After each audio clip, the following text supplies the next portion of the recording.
So we want to do the synopsis for English paper 1, grade 9, for the PSL paper in 2026.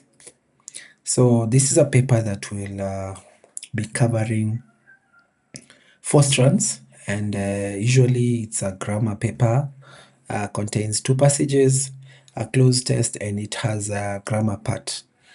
And I will quickly talk about what is important in this paper, what it's covering in sufficient details, and I'll give you a few tips as a teacher.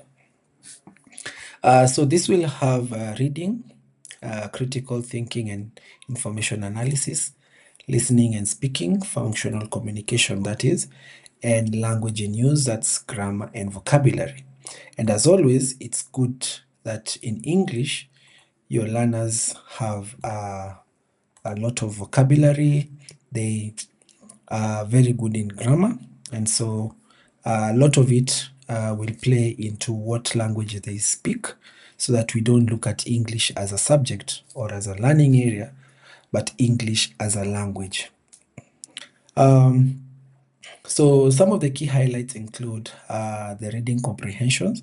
They need to be able to read a text and understand. And also, this is also a hint that, as a teacher, make sure that your learners always have some content to read, and you can come up with questions that they can answer to try to locate some of the evidence within the passage, and also to measure their comprehension abilities.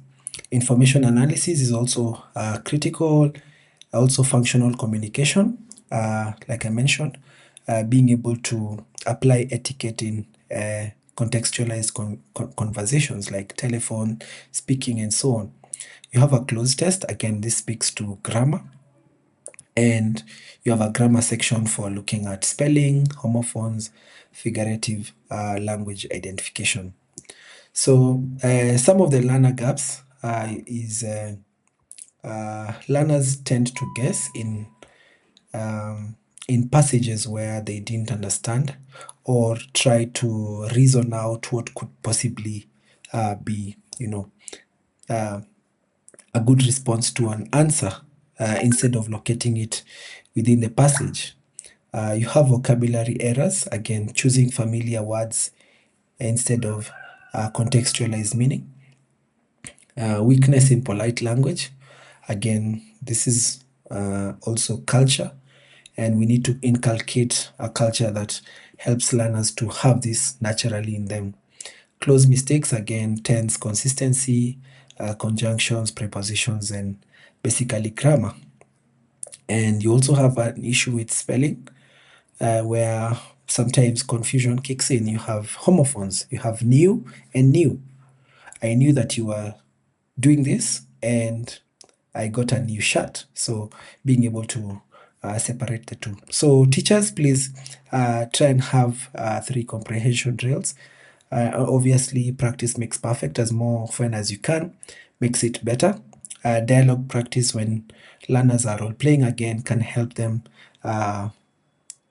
internalize some practices in conversation.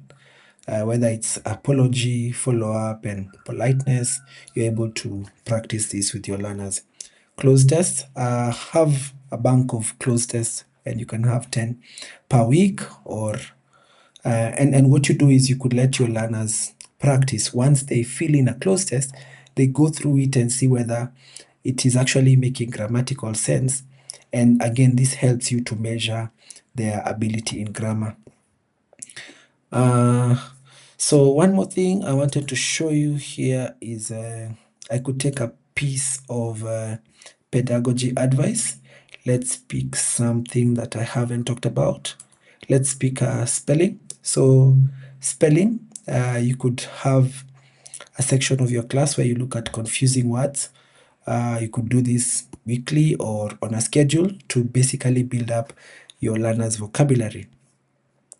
Maybe one more thing would be inferential comprehension. You could try the answer evidence quote, where they're able to summarize each paragraph in 5 words. Again, this is practicing how learners are able to infer evidence based on passage.